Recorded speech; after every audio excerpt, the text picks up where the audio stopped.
তপস্যাকালের তৃতীয় সপ্তাহ, রবিবার।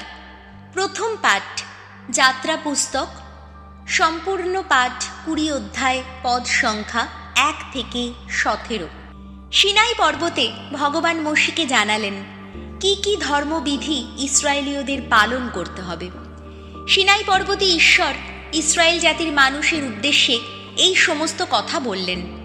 আমি তোমার ঈশ্বর ভগবান, আমি তোমাকে মিশর দেশের বাইরে, দাসত্বের সেই বাসভূমির বাইরে নিয়ে এসেছি। আমি ছাড়া তোমার যেন আর কোনো দেবতা না থাকে। নিজের জন্য তুমি খোদাই করা কোনো দেবমূর্তি তৈরি করবে না। ওপরে আকাশের গায়ে বা নিচে পৃথিবীর বুকে কিংবা পৃথিবীর নিচে জলরাশির মধ্যে যা কিছু রয়েছে তার কোনো কিছুরই প্রতিমূর্তি তুমি তৈরি করবে না। ওইসব দেবমূর্তির সামনে তুমি প্রণত হবে না, তাদের সেবাও করবে না। কেননা তোমার ঈশ্বর ভগবান এই যে আমি তো এমনই ঈশ্বর যার ভালোবাসা কোনো প্রতিদ্বন্দ্বীকে সইতে পারে না। যারা আমাকে অগ্রাহ্য করে আমি তাদের বংশের তৃতীয় ও চতুর্থ পুরুষ পর্যন্ত সন্তানদের ওপর ডেকে আনি পিতা মাতার সেই অপরাধের প্রতিফল। কিন্তু যারা আমাকে ভালোবাসে, আমার আদেশ যারা পালন করে, আমি তাদের বংশকে আমার কৃপা দানে ধন্য করে থাকি সহস্রতম পুরুষ পর্যন্ত। তুমি তোমার ঈশ্বর ভগবানের নাম অযথা মুখে আনবে না। কেননা যে লোক ভগবানের নাম অযথা মুখে আনে তিনি তো তাকে শাস্তি না দিয়ে ছাড়েন না। বিশ্রামবারের দিনটি পালনের কথা অবশ্যই মনে রাখবে, তা পবিত্রভাবেই পালন করবে। সপ্তাহের প্রথম 6 দিন তুমি কাজ করবে, যা কিছু করার তা সবই করবে, কিন্তু সপ্তম দিনটি হলো তোমার ঈশ্বর ভগবানের সম্মানে পালনীয় বিশ্রামবারের দিন। সেদিন কোনো কাজ করা চলবে না। তুমি তোমার পুত্র কন্যা, তোমার দাস দাসী, তোমার গবাদি পশু এবং তোমার জনপদের এলাকার মধ্যে যেসব প্রবাসী মানুষ রয়েছে কেউই কোনো কাজ করবে না সেদিন। কেননা ভগবান তো 6 দিনেই আকাশ, পৃথিবী ও সমুদ্র এবং এই আকাশ, পৃথিবী ও সমুদ্রের মধ্যে যা কিছু রয়েছে সমস্তই সৃষ্টি করেছিলেন, কিন্তু সপ্তম দিনে তিনি বিশ্রাম নিয়েছিলেন। তাই ভগবান এই বিশ্রামবারের দিনটিকে আশীষ ধন্য করে পবিত্র একটি দিন করে তুলেছেন।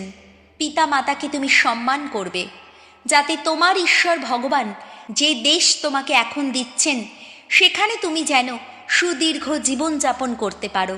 তুমি নরহত্যা করবে না, ব্যভিচার করবে না, চুরি করবে না, প্রতিবেশীর বিরুদ্ধে মিথ্যা সাক্ষ্য দেবে না, প্রতিবেশীর ঘরের প্রতি লোভ করবে না, প্রতিবেশীর স্ত্রী, তার দাস দাসী, তার গরু গাধা, তার কোনো কিছুরই প্রতি তুমি লোভ করবে না। এই হলো প্রভুর বাণী। শাম সঙ্গীত ধুয়ো। শাশ্বত জীবনের বাণী তোমারই কাছে প্রভু। প্রভুর বিধান ত্রুটিহীন, সঞ্জীবিত করে প্রাণ। প্রভুর সাক্ষ্য সত্যময়, সরলে করে প্রবুদ্ধ। ধুয়ো। শাশ্বত জীবনের বাণী তোমারই কাছে প্রভু। প্রভুর আদেশ ন্যায় সঙ্গত, হৃদয়ে আনন্দদায়ী। প্রভুর নির্দেশ সুনির্মল, নয়নে আলোক সঞ্চারী। ধুয়ো। শাশ্বত জীবনের বাণী তোমারই কাছে প্রভু। ভগবদ্ ভীতি পুণ্যময়, নিত্যস্থায়ী। প্রভুর বিচার সত্যনিষ্ঠ, সদা ধর্মময়। স্বর্ণের চেয়েও লোভনীয়, মধুর চেয়েও মধুময়। ধুয়ো।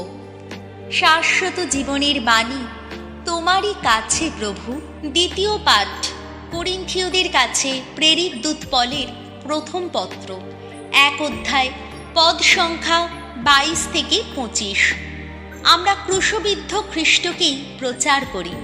প্রিয়জনেরা, ইহুদিরা যখন অলৌকিক যত নিদর্শন দেখতে চায় আর গ্রীকেরা জ্ঞানেরই সন্ধান করে, আমরা কিন্তু প্রচার করি সেই ক্রুশবিদ্ধ খ্রিস্টকেই, যে খ্রিস্ট ইহুদিদের পক্ষে স্খলনের কারণ এবং বিজাতীয়দের কাছে মূর্খতার নামান্তর।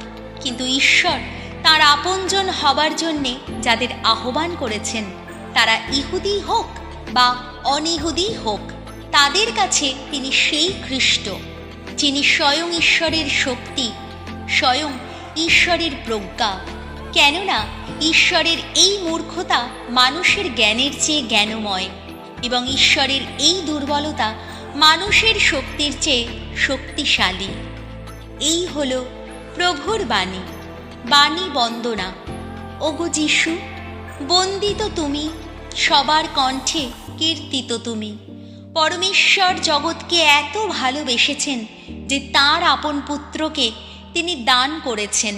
তাঁর প্রতি যারা বিশ্বাসী, তারাই সকলে যেন শাশ্বত জীবন লাভ করে। যোহন রচিত মঙ্গল সমাচার 2 অধ্যায়, পদ সংখ্যা 13 থেকে 25। নিজের দেহ মন্দিরের উপমা দিয়ে প্রভু যীশু তাঁর ভাবী পুনরুত্থানের একটি ইঙ্গিত দিলেন। ইহুদিদের নিস্তার পর্বের সময় এগিয়ে এলে যীশু জেরুসালেমে গেলেন। একদিন মন্দিরের মধ্যে তিনি দেখতে পেলেন ব্যাপারীরা গরু, ভেড়া ও পায়রা বিক্রি করছে, আর পোদ্দারেরা টেবিল পেতে বসে আছে। দড়ি দিয়ে একগাছা চাবুক তৈরি করে তিনি তাদের সকলকে মন্দির থেকে বের করে দিলেন, আর গরু ভেড়াগুলোকেও তাড়িয়ে দিলেন। পোদ্দারদের টাকা কড়ি ছড়িয়ে ফেলে তাদের টেবিল উল্টিয়ে দিলেন। পায়রাওয়ালাদের তিনি বললেন, এখান থেকে এসব নিয়ে যাও, আমার পিতার গৃহকে একটা বাজারে পরিণত করো না। তার শিষ্যদের তখন মনে পড়ে গেল শাস্ত্রের এই উক্তি, তোমার গৃহ সেবার আগ্রহ আগুনেরই মতো গ্রাস করবে আমায়। ইহুদি ধর্ম নেতারা তখন যিশুকে প্রশ্ন করে বসলেন, এই কাজ করার অধিকার যে আপনার আছে, তার প্রমাণ হিসাবে আপনি কি অলৌকিক নিদর্শন দেখাতে পারেন? যিশু উত্তর দিলেন, এই মন্দিরটি একবার ভেঙে ফেলুন, আমি 3 দিনের মধ্যেই তা আবার গড়ে তুলব। তারা বলে উঠলেন, এই মন্দির নির্মাণ করতে 46 বছর লেগেছিল, আর আপনি কি না 3 দিনের মধ্যেই তা আবার গড়ে তুলবেন? তিনি অবশ্য এখানে তার দেহ মন্দিরের কথাই বলছিলেন। তাই পরে তিনি যখন মৃতদের মধ্য থেকে পুনরুত্থান করেছিলেন, তখন তার শিষ্যদের মনে পড়ে গিয়েছিল যে তিনি এই কথা বলেছিলেন। তারা তখন শাস্ত্রবাণীতে এবং যিশু যা বলেছেন সেই কথায় বিশ্বাস করেছিলেন। তিনি যখন এই নিস্তার পর্বের সময় জেরুসালেমে ছিলেন, তখন তিনি যেসব অলৌকিক নিদর্শন কর্ম সম্পন্ন করেছিলেন তা দেখে অনেকের মনে তার প্রতি বিশ্বাস জেগে উঠল। কিন্তু যিশু নিজে তাদের ওপর কোনো আস্থাই রাখতেন না, কারণ সকলকেই তার জানা ছিল। মানুষের বিষয় তাকে কেউ কিছু জানিয়ে দেবে এমন প্রয়োজনও তার ছিল না। মানুষের অন্তরের কথা তো তিনি নিজেই জানতেন। এই হলো প্রভু যিশুর মঙ্গল সমাচার।